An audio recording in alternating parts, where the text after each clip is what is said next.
Alors bonjour à tous, donc aujourd'hui je vous retrouve pour faire ma vidéo des favoris du mois de mars. Donc je vais commencer par tout ce qui est soins, donc notamment avec les produits cheveux, parce qu'il y en a quand même quelques-uns ce mois-ci. Donc tout d'abord, donc je teste depuis quelques semaines un shampoing de la gamme Sayos. Donc en fait c'est la gamme de shampoings et de soins pour les cheveux des coiffeurs Saint-Al qui sont en vente en fait dans les grandes surfaces. Donc là ils viennent de sortir une genre de gamme en fait sans silicone, sans parabènes, sans paraffine. Enfin voilà, disons une gamme un peu entre guillemets naturelle, du moins sans trop de dérivés de pétrochimie. Donc moi j'ai pris le shampoing réparation et légèreté. Donc c'est pour cheveux normaux à abîmer. Donc il existe aussi l'après-shampoing. Sachant que moi dans ma grande surface il n'y en avait plus, donc je le testerai probablement dans les prochaines semaines dès qu'ils l'auront à nouveau. Donc déjà je suis super contente de ce shampoing là. C'est une bouteille qui fait 1 demi-litre et je crois qu'il est à 5 € ou quelque chose comme ça. Sachant qu'il y avait des offres aussi, je crois que si vous en preniez deux c'était à moitié prix ou quelque chose comme ça. Donc je suis franchement super contente de ce shampoing. Il nettoie les cheveux sans les agresser. Moi qui ai les cheveux qui régressent assez vite et les pointes sèches, il m'a laissé les cheveux vraiment super doux, il mousse vraiment très bien. Au niveau de l'odeur, c'est une odeur vraiment neutre, enfin c'est un bon shampoing, j'en suis très contente. Donc voilà, donc je vous le recommande et je vous parlerai sûrement prochainement de l'après-shampoing quand j'aurai pu mettre la main dessus. Donc ensuite je vais vous parler aussi d'une nouveauté, donc c'est le shampoing sec de chez Ultra Doux en fait, qui pareil vient de sortir. Donc moi j'utilisais occasionnellement celui de chez Chlorane avant, à l'ortie. Je supportais pas l'odeur, donc c'est vrai qu'il nettoyait bien les cheveux quand ça dépannait quand même bien, mais si c'est pour avoir les cheveux qui puent, je vois pas l'intérêt. Donc voilà, celui-là fait vraiment bien son job et il sent le citron, donc c'est une odeur que je trouve quand même... personnellement je trouve que c'est une odeur très agréable, donc j'en suis vraiment très contente. Et donc voilà, donc une bonne découverte. Donc ensuite je vais vous parler d'un produit que j'ai depuis un certain temps et dont je me servais quasiment jamais on va dire, mais finalement je comprends pas pourquoi je m'en suis pas servi plus souvent, parce que il est pas mal du tout. Donc c'est le soin professionnel protecteur de chaleur de chez Franck Provo, qui est comme ça. Donc c'est un spray que vous mettez en fait avant, donc moi je me lisse les cheveux pratiquement tous les jours. Donc c'est un spray protecteur de chaleur justement. Et donc en fait ce que je fais depuis quelques temps maintenant, c'est que j'en mets un peu sur mes cheveux avant de me lisser les cheveux le matin. Et en fait avant ce que je faisais, c'est que je mettais une huile, je mettais un peu d'huile sur mes pointes, donc ou du monoeil ou de l'huile d'argan ou de l'huile d'amande douce, ça dépendait un peu de mon humeur du jour.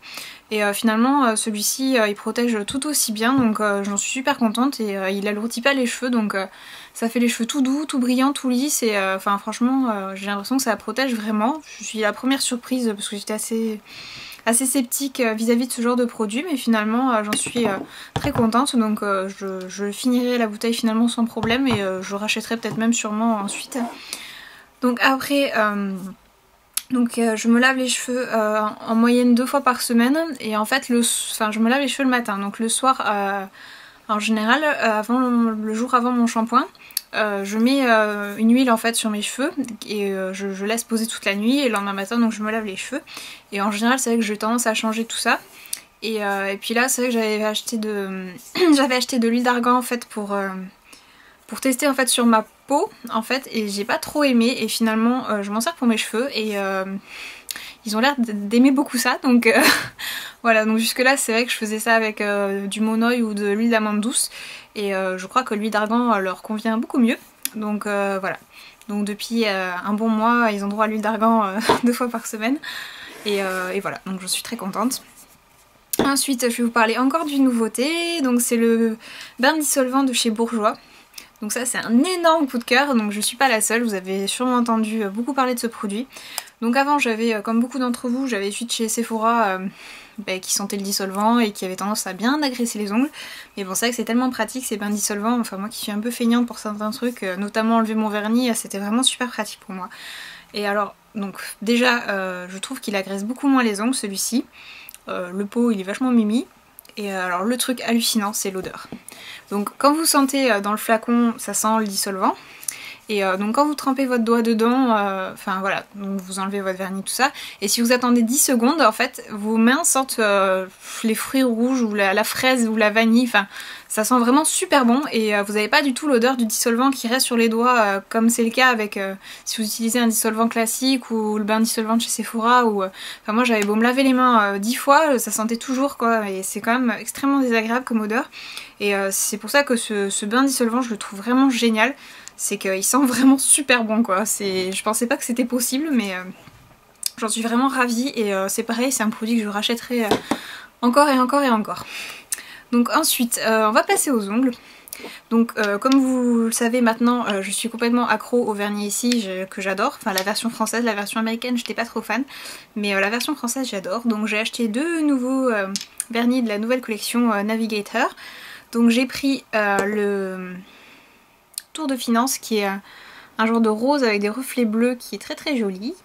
Donc c'est des couleurs que j'ai bien aimé porter ce mois-ci avec le retour des beaux jours. Et j'ai pris aussi le Olé Caliente, c'est celui que je porte là. C'est un genre de rouge corail super sympa.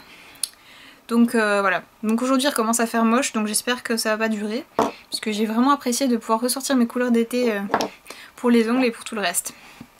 Donc ensuite j'ai un demi-flop, parce que là il faut savoir qu'en ce moment j'essaie d'écouler au maximum les produits que j'ai dans mes tiroirs, parce que c'est vrai que j'amasse et je me sers pas de la moitié de ce que j'ai, même du quart de ce que j'ai on va dire. Donc c'est vrai que j'essaie de finir certaines petites choses. Donc là j'essaie de finir ce mois-ci, j'ai mon fond de teint HD de Make Up Forever. Donc là je vais me faire jeter des pierres et tout parce que j'entends que des louanges de ce fond de teint depuis des années. Et moi il faut dire que j'en étais pas mal déçue, on va dire, je m'attendais à beaucoup mieux au vu de la réputation de ce produit. Donc moi j'ai une peau normale à mixte, ça dépend des périodes.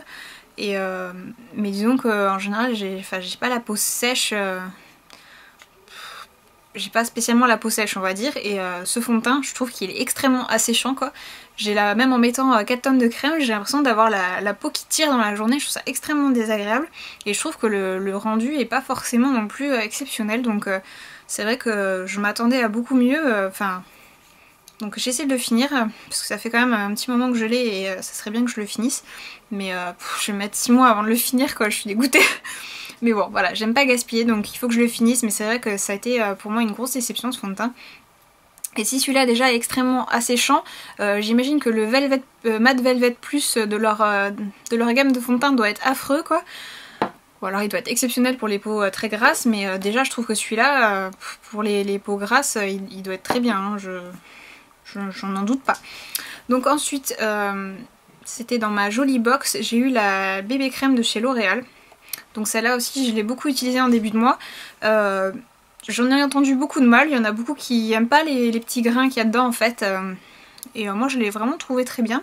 Donc en fait c'est une crème qui est blanche un peu transparente et dedans vous avez des petites billes avec les pigments dedans, et quand vous l'étalez sur la peau les billes cassent en fait et libèrent en fait les pigments de la bébé crème. Et en fait c'est cet aspect un peu granuleux qui a tendance à déranger tout le monde. Mais moi franchement je le sens pas, donc je sais pas... Enfin, moi ça m'a pas dérangé plus que ça, puis je trouve elle donne un bon rendu, elle est pas très chère, je connais pas le prix étant donné que je l'ai pas acheté, je l'ai eu dans ma jolie box, mais je suis quand même très contente de cette bébé crème. Et bon elle est pas aussi bien que celle de chez Herborian, mais par rapport au vu du prix je trouve qu'elle est pas mal du tout. Donc je pense que je m'en servirai jusqu'au bout avec plaisir et très bien. Donc ensuite, pour mes sourcils, tout ce mois-ci, j'ai utilisé le fard Concrète de chez MAC, qui est comme ça. C'est un fard que j'avais depuis longtemps et j'avais jamais... Enfin, je savais qu'il pouvait être utilisé pour les sourcils, mais je m'en étais jamais servi sur moi. Et en fait, il est très très bien, j'aime beaucoup la couleur. Et donc voilà, je pense que ça va être mon nouveau fard à sourcils préféré. Je l'ai utilisé tout le mois et j'en suis vraiment super contente. Donc ensuite, on va passer au rouge à lèvres. Donc d'abord, une grosse surprise. Ça a été un achat où je me suis tâtée pendant un bon moment parce que j'étais pas sûre que ça me plairait. Enfin, ça me plaisait on va dire sur d'autres personnes, mais j'étais pas sûre que ça me plairait sur moi en fait. Donc il s'agit du rouge à la Viva Glam Nikki de chez MAC, qui est juste... Enfin la couleur est effrayante on va dire. et j'avais très peur de pas oser le porter. Donc c'est vrai que si vous le mettez tout seul, vraiment en le marquant bien, il est fluo, rose Barbie fluo quoi vraiment. Mais là vous voyez je le porte avec, en fait je mets du baume à lèvres et j'en mets un peu par dessus. Et je trouve la couleur vraiment très sympa. C'est un rose vraiment, enfin je trouve qu'il change un peu de ce qu'on peut voir et j'en suis vraiment super contente, je l'ai beaucoup porté ce mois-ci. Donc ensuite un deuxième rouge à lèvres de chez MAC qui est le Watch Me Simmer, qui est un corail, un rose corail en fait, enfin ouais il est plus corail que rose, que j'ai beaucoup aussi aimé porter quand il faisait beau, sachant que ce rouge à lèvres là faisait partie de la collection Shop Cook de chez MAC, donc il a été épuisé très très rapidement, mais il va ressortir avec la collection Real Sexy qui sort au mois de mai, donc jetez-vous dessus, il est vraiment super beau ce rouge à lèvres. Je vais vous faire un swatch parce que j'ai trouvé un dupe en fait chez L'Oréal, je crois, oui, chez L'Oréal. Un dupe pas parfait mais quasiment parfait, donc je vais vous montrer un peu les deux. Ça restera une version un peu plus abordable, donc c'est le Color Riche 371 Pink Passion. Donc voilà, et je les trouve, ils sont quasiment pareils quoi. Celui de chez L'Oréal est légèrement plus orangé, mais franchement je les ai mis côte à côte sur les lèvres. Et on voit quasiment pas la différence quoi. Donc voilà. Donc si vous voulez une alternative moins chère et facile à trouver, donc le 371 Color Riche de chez L'Oréal, il est quasiment pareil, en beaucoup moins cher. Voilà. Donc ensuite un autre, au niveau des lèvres, un autre rouge à lèvres que j'ai beaucoup porté ce mois-ci, c'est le Lip Butter de chez Revlon, le 95, la couleur c'est crème brûlée. Donc en général j'aime pas trop les couleurs nude, mais celui-là il est vraiment super joli. C'est un genre de beige nude, mais il fait pas cadavre ni rien. Bon là la couleur elle va pas rendre bien, mais sur les lèvres c'est vraiment très joli. Je le porte aussi dans certaines de mes vidéos, c'est de tête là je peux pas vous dire laquelle, mais je sais que je porte ce rouge à lèvres là dans certaines de mes vidéos. Je l'aime vraiment beaucoup et c'est vrai que ce mois-ci je l'ai beaucoup porté aussi quand il y a les jours où il faisait un peu moins beau. Donc voilà un autre de mes favoris. Donc ensuite pareil un produit que j'ai redécouvert dans mes tiroirs. D'ailleurs je sais pas pourquoi je l'ai laissé tomber parce que il est génial. Donc c'est le Lash Blast de CoverGirl. Donc c'est le Lash Blast Volume, celui-ci c'est l'orange, le classique que tout le monde connaît. Donc je l'ai déjà utilisé il y a quelques années et puis il m'en restait un neuf dans mon tiroir, et puis c'est vrai que j'ai essayé d'autres mascaras etc et je l'ai un peu oublié, et là c'est vrai que comme j'ai testé ces derniers temps que des mascaras que j'ai trouvé abominables, c'est vrai que voilà, je suis revenue à celui-là et je comprends pas pourquoi j'ai arrêté de l'utiliser parce qu'il est vraiment super bien quoi, moi j'adore franchement.